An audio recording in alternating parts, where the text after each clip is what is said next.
салом, манзури шумост барномаи панорамаи ҳафта.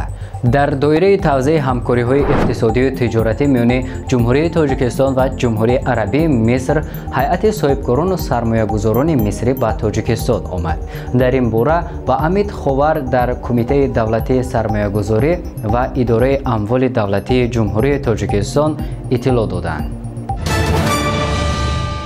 раиси департаменти Русия аз Маскат, ки дар он ҷо ба як сафари корӣ қарор дошт, ба пойтахти Тоҷикистон парвоз кард.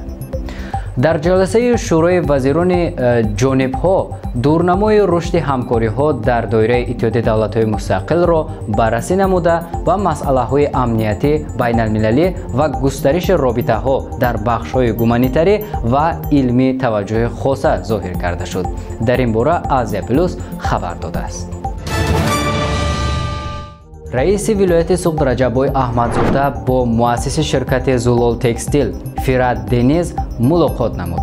аснои суҳбат роҳбари вилоят вобаста ба вазъи иқтисодиву иҷтимоии вилоят, захираву имкониятҳои мавҷуда дар самти ташкили корхонаҳои муштарак ва ба роҳ мондани коркарди пахта маълумот дод.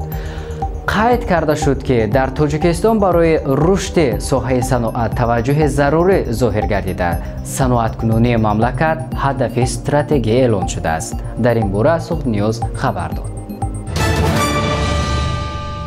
дар ноҳияи кӯҳистони Мастчоҳи вилояти Суғд бар асари таркиши як мошини боркаш бо маводи суғд 6 нафар ҷароҳат бардоштанд.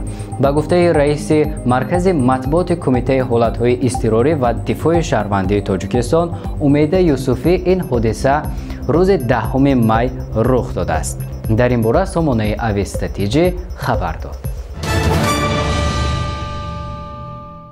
мушзанбонуи тоҷик Шоира Зулқайнарова дар рӯзи сеюмини чемпионати ҷаҳон оид ба бокс мушзани қуввайтӣ Алмутари Новириро бо натиҷаи 5-0 шикаст додааст. дар ин бора сомонаи Варзиш ТВ хабар дод. ин буд барномаи панорамаи ҳафта. бо шумо будам ман чун ҳар вақт Солеҳ Нуралиев. то хабарҳои оянда шоду пирӯз бошед. хайр.